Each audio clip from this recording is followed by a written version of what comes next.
Hey, what up? It's Carter from the Peekaboo Boxing Academy, and in tonight's video, what I wanted to talk with you about is how to dominate your fights with the jab in the Peekaboo boxing style, otherwise known as the Cus style here at the gym. So for those of you who don't know me, my name's Carter Weber. I train fighters here at Cus D'amato's gym in Catskill, New York, and I was personally mentored by fighters who were trained by the legendary Cus D'amato, the legendary Teddy Atlas, and who grew up with Mike Tyson himself.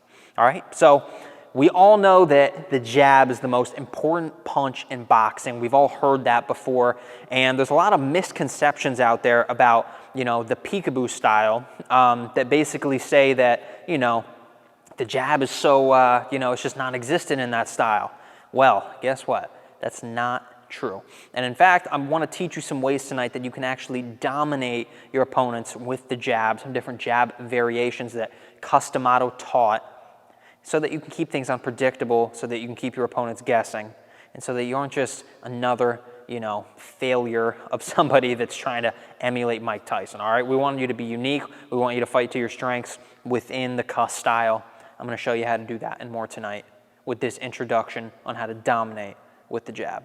Professional fighter is going to learn how to hit and not get hit, at the same time be excited. That's what professional boxing is. You gotta be clever, you gotta be smart, and not get hit. And when you're able to do this, you're a fighter.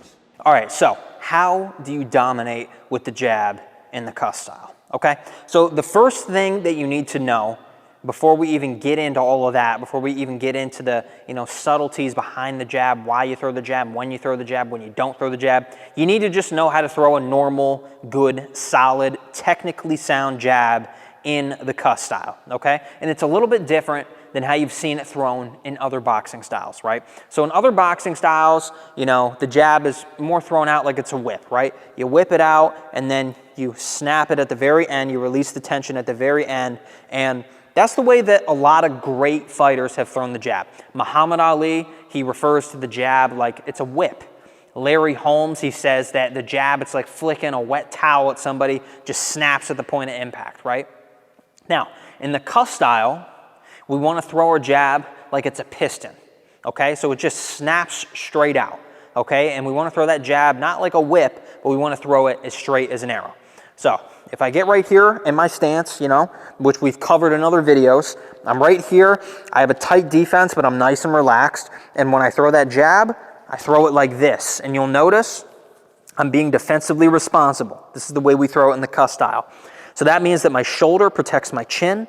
I'm not down here because then I'm open. This isn't being defensively responsible. This is. So you want to throw it like this, right? I turn the knuckles over and I get full extension. I don't throw my jab like this. I don't throw it like this. No, I throw it with conviction like I mean it, right? I want to get full extension and I want to throw it with bad intentions, okay? So my intention has to be to snap this guy's head back, right? It doesn't necessarily have to be a power punch, but we want to throw it, with some meaning behind it. We don't want to just throw it for the sake of it, okay? So we're not just going to throw it like this, right? We're not just going to do that.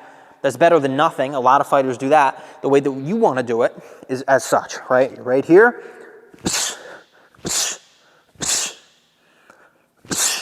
That's how we're throwing it. We're snapping our shoulder into it. And this is something that Cus emphasized to his fighters when it comes to throwing any type of punch, is getting that snap in your shoulder. The difference between snap and no snap is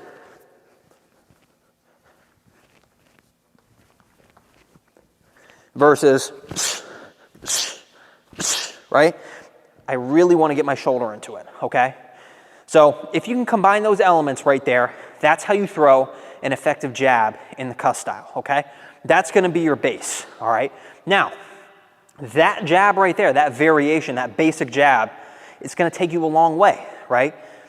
The jab, it's used to set up combination punches, right? It's the beginning of a lot of combination punches, but it's also what you want to fill the gaps in between your combination punches with, right? So that means that you're not just looking for purely combination punches. No, you want to keep the other guy's mind occupied with the jab, right? And the key with the jab is you don't want to telegraph it, okay? So that's the other thing. I don't want to lift my arm up and go like this. I want to throw it straight from here, and I don't want him to have any view. The best jabs are the ones that you don't see coming, all right? They're the ones that are they're the ones that are thrown with form, speed, and power. but they're very accurate. They're very much on the button. They're thrown with bad intentions, right? And they catch you off guard. Those are the ones that snap your head back, that snap the opponent's head back, and then set them up for follow-up punches, okay? And if you can get really good at making all of your jabs snap their head back and catching them off guard, then you're gonna get seriously good at jabbing. But catching them off guard is an art in of itself, which we're gonna cover later in the video. But don't skip to that part because you need this before you go to that, okay?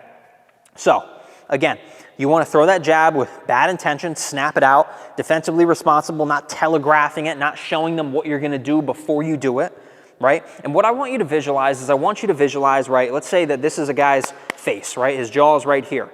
I want you to paint the target on the back of his head. Okay, I don't want you to aim for here, for his nose. You're not tapping him on the nose. I want you to imagine that you're trying to punch through him and you're trying to hit the back of his head, okay? That right there, and you're trying to hurt him with it too, okay? That right there, that subtle shift, when you throw it, you're gonna step into it just a little bit more and you're gonna get greater effect from it, okay? If you can combine those elements and you can train those into yourself through repetition, your jab is gonna be so much better than the average fighter's jab, okay? Now, what's the key word there that I said? Repetition, okay? So that means that you can't just go around throwing jabs for the sake of it, going through the motions and expecting that, you know, when the bell rings or when it's time to spar that you're just gonna start throwing them how I described it. No, the philosophy that Cus D'amato trained all of his fighters with was the idea of repetition. And when Teddy Atlas was here, you know, Cus D'amato's protege, he would say that saying all of the time. He would say, repeat, repeat, repeat. That's what he would tell all of his fighters. And the idea is that we don't want you to go in and think about it. We don't want you to go in and not be able to do it. We want you to get so good at it that you couldn't do it wrong if you tried. We want you to be able to do it in your sleep, okay? So you have to train like you mean it, right? You basically, you fight how you train, okay? You're not just gonna get this picture in your mind, oh, I'm just gonna fight like this, and then you just go through the motions. No, we train how we wanna fight. We train super hard so that when we fight, it's easy. Right? So maybe you're missing that right there. A lot of people will even gloss over that. Oh my God, get to the good part. No, if you're not training how you want to fight and you're like, oh, my jab sucks, what are you doing, right? So right there, make sure you have all these elements down, right? So you're not telegraphing them, right? You're not being defensively irresponsible. You're getting full extension on the punch, right? You're not throwing it like this. You're snapping your shoulder into it. You're throwing it with bad intentions. Right? You're firing it out like a piston, not like a whip. These are the you know, little bullet points that you need to follow day in, day out, and you need to train like you mean it every single day in order to get a solid, sound jab. From there, you should really be, you know, you should be having a good time in there if you're throwing your jab like that, and you should have an impressive jab if you can hit all of those, you know, cornerstones right there. Now, what are the other levels to throwing the jab? Because there are other levels, all right? Especially as you get better at boxing, you know, that jab, it's gonna take you a long way. You know, it'll take you, you know, through lower levels of amateur competition, maybe even, you know, mid to early high levels of amateur competition. But when you start getting in there with experienced fighters, you're gonna have something coming because they're gonna be able to see this jab all of a sudden. Because the calmer you get in boxing, the more you can see coming. Right? So if you're only throwing one type of jab, what you're doing is you're becoming predictable, all right? And the way that Cus D'amato taught his fighters is that you want to confuse the enemy. That's the philosophy of boxing. You want to confuse the opponent. You don't want to become predictable because when you're predictable, then you're going to be easily timed, you're going to be easily outwitted, and you're going to be easy to beat, okay? So that jab, again, it'll take you a long way, but it's not going to take you to the promised land necessarily, okay? So we have to get good at doing it in different ways. Now, that being said, don't think to yourself, oh, well, I'm just gonna, you know, just throw it now. It's carrying me through, you know, it's carrying me right now if I throw that basic jab, but, you know, I don't really have to get that crazy with it. I'm not fighting world champions. Well, the mindset that you want to train with is that an experienced fighter would catch me if I threw it like that, right? You might beat everybody with that basic jab, but if you train only that basic jab, like I said, one day somebody will have your number, okay? So that's a very important mindset. An experienced fighter would have caught me. And this is something that Cus D'amato used to tell Mike Tyson after all of his spectacular knockouts. Mike would knock somebody out in spectacular fashion and he would tell him, an experienced fighter would have caught you. It could have been a 30-second knockout, but again, Cus would say, experienced fighter would have caught you because of this mistake, because of this mistake. And that was one thing that Cus nailed into Mike was perfection. And when Cus died, Mike didn't have that anymore. He didn't have people nailing that perfection into him. They only had him, you know, he only had people telling him, oh, how great he was, and maybe just correcting little things here and there, okay? But he wasn't as militant as Cus. You want to be militant, okay? So you have the normal jab, right? You throw it down the center line as such when you're fighting. You know, you're moving your head, you're practicing your head movement like we've covered in the other videos, because the Cus style is all about being elusive because you're a big square target, right? You're giving that guy a lot. In other boxing styles, you're more bladed because you don't want to give him a lot. In this style, you're more square so that you can slip and create openings and you can press the action, right? So you have to be elusive. That's also a prerequisite. I'm assuming you already know that. Now, if you are getting timed, or if you are getting beat to the punch with the normal jab, or you are starting to, you know, become predictable, what you want to do is you want to start doing something called the slip jab, okay? Now, the slip jab is basically where you're right here. This is the center line, right? Your opponent's in front of you, you're boxing your opponent, and instead of throwing that jab on the center line, let's say that that guy has a couple inches in reach over you, he's always going to beat you to the punch, and it's a fool's game to try to beat him to the punch. So what you want to do is, instead of trying to beat him to the punch, even though he has longer reach than you, no, you want to slip off the center line as such while you throw the jab at the exact same time while staying balanced. Okay? So you're going to slip like that. Just like that. Okay? And ideally, you don't have super long hair that gets in your face when you do it, right? So that's the idea. You're going to slip off the center line, and I'm going to demonstrate this on the bag a little bit as well. And you're going to practice this on the bag a little bit as well, and in your sparring, okay? So you're going to slip and jab at the same time. Now, what are you not going to do? You're not going to slip and then jab, because, again, somebody that's calm and relaxed in there with you, they're going to see that slip, and they're going to know that something's coming after it. So you really want to throw that punch as you're slipping, okay? Or you want to throw, you know, you really want the jab and the slip to be as close together as possible, right? The more time you give the other guy to think, the worse it is for you, okay? So you're going to slip off that center line, you're going to slip to the left while you throw the jab. And that's assuming you're fighting an orthodox fighter. Now, why do we slip to the left? The reason is because if you're fighting somebody, right? If I'm fighting you, right? And I want to snap this jab out, what you're going to do is you're going to slip to the side, right? You're going to slip to your left, and you're going to be smothering this right hand. So even if I don't throw it, you've covered that distance and you smothered this right hand.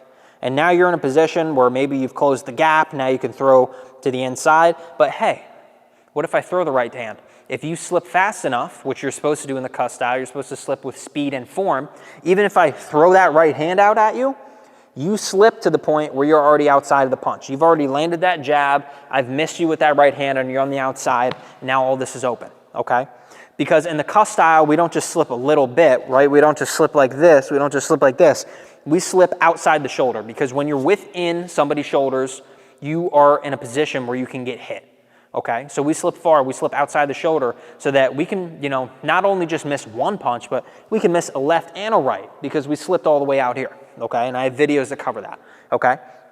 So, not only are you going to throw that technically sound, solid, regular jab, you're also going to throw the slip jab in there, and you're going to mix it up, okay? So don't just throw from the center line, slip off the center line, and hit the other guy back with the jab as well. Now, that's really good too. But what if you become a one-trick pony and you do the slip jab so much and you start to become predictable that way too? You have to switch it up even more. So the other type of punch that you can throw, and there's two variations of this, is called the 8, okay? And the 8 is basically a body punch to the solar plexus. So it's just above the belly button basically, right where, you know, the abs end pretty much. Or not end where the rib cage, you know, the rib cage ends rather. But you're gonna want to punch right there. And the idea is when you drop down and throw an 8, there's two ways to do it, right? There's a way in which you do a half a twist into an 8. So if I back up a little bit and I'm right here, there's a way where you do a half a twist into an 8, where you drop down as such, right? And then you twist back. Right? There's a way where that aggressive fighter is coming at you, and then all of a sudden, you know, you try to make it sudden, you try to make it quick, boom, as such, and you drop into that 8 like that, right? That's one way to throw it. The other way is just to, you know, get to the side, boom, and just go like this. To just step in and just get your head off the center line and to throw it right there as well, okay? One is more high commitment, it's meant to do more damage. The other is more low commitment, but what's the caveat? The caveat is that now that you slip to the right side, what are you in line for if you're fighting an orthodox fighter? You're in line for a right hand, okay? So if I slip to this side and I hit I hit myself with this jab, I'm now in line for this right hand. So what I have to do is I have to be an educated fighter. I have to know that that right hand is there and it's ready to be unloaded. So what I'm gonna do is one of two things after I land this jab to the body.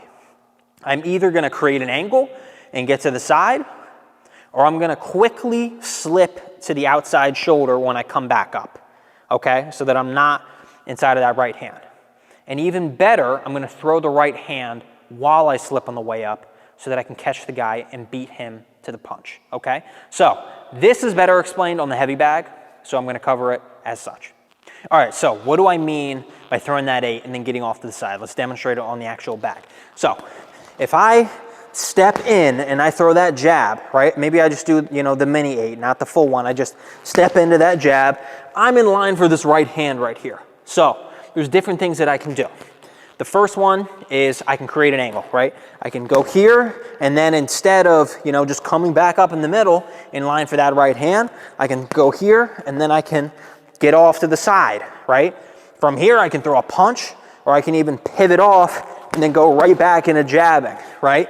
That's another thing that I can do. I can go, right? We can be boxing, I can go here, and then I can go to the side here, and I can come back with a right hand of my own, or different punches, or I can go back to jabbing, right? Now, the other thing that you can do that I briefly mentioned is you can beat the guy to the punch with a right hand of your own, right?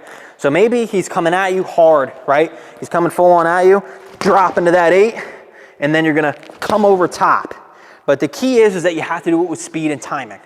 And it's a maneuver that takes time. So again, the idea is you wanna slip to the outside of the right hand, of his right hand, you wanna slip outside his shoulder, and you wanna beat him to the punch with your own right hand, okay?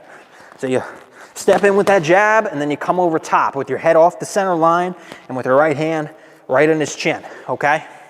So you can also do it like that, all right? So there's different things that you can do while you're jabbing. You don't always have to do the same thing, nor do you want to, because then you become predictable, okay? So to recap, what are the different jabs that we can do, right? We have our normal jab as such. Tight defense.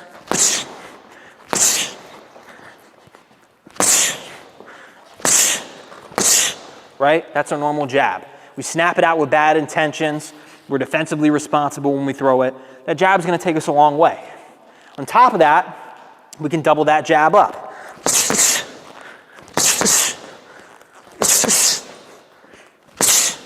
Right? We can throw jabs like that, okay?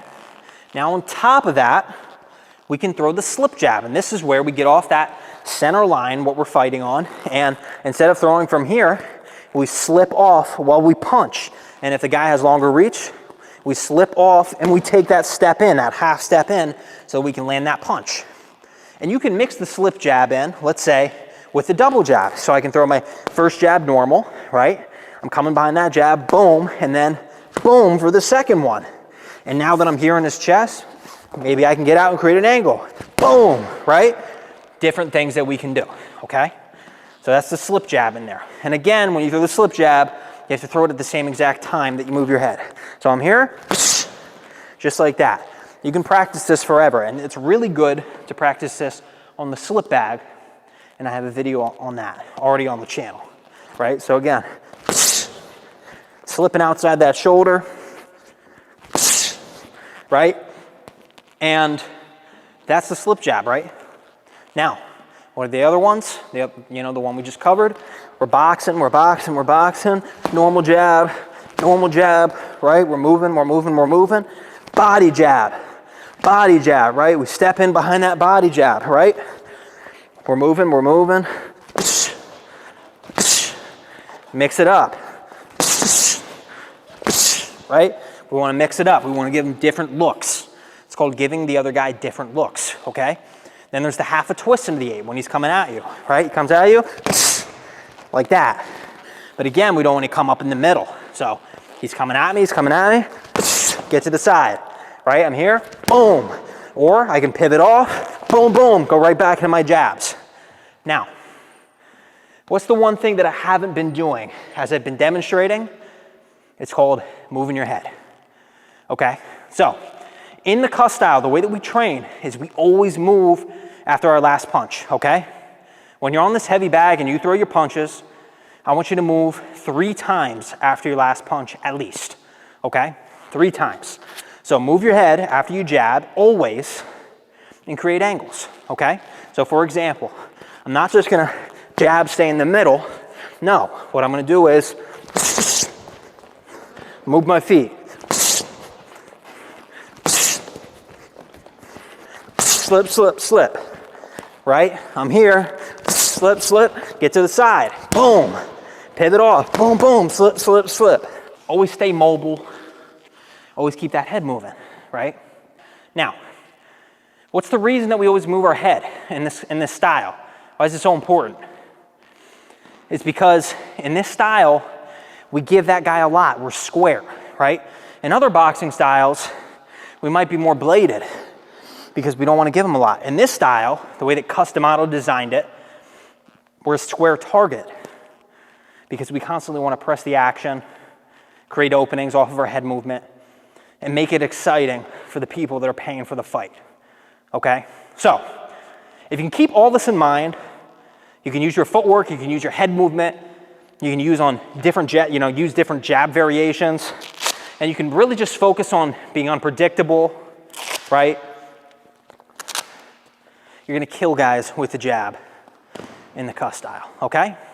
So that being said, as always, I like to keep it pretty simple, pretty straightforward, pretty to the point. All right, you're gonna have to practice this a lot if you wanna get good at it, okay? So this is not a magic pill. You have to really work hard and you have to ingrain this stuff in your nervous system through practice, practice, practice, trial and error, course correction, things that we've covered in other videos, okay? If you have any comments about this, boom, post them below. I'll answer as many as I can. As always, I wanna thank you so much for being here and I'll see you in the next video.